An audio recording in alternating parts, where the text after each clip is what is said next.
Welcome to Fun Galaxy. Hi friends, my name is Divyanshi Pramanik. Today I am going to show you something. Come and see.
Yes, today I'm going to say about owl.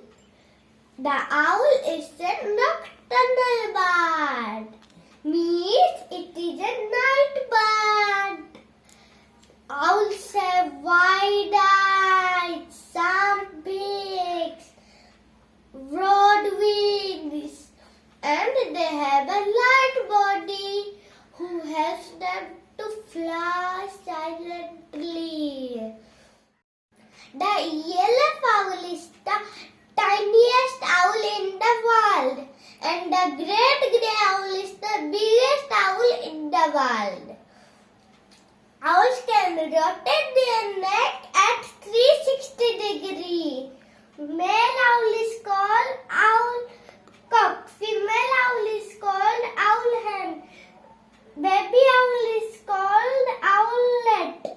Group of owl is called parliament. Owls are carnivores. They eat insects, fish, medium-sized mammals, and they even eat smaller owls. Owls live in barns, hollow of the trees, old building tunnels. Thank you for watching. Please like and subscribe for more videos, and do not forget to click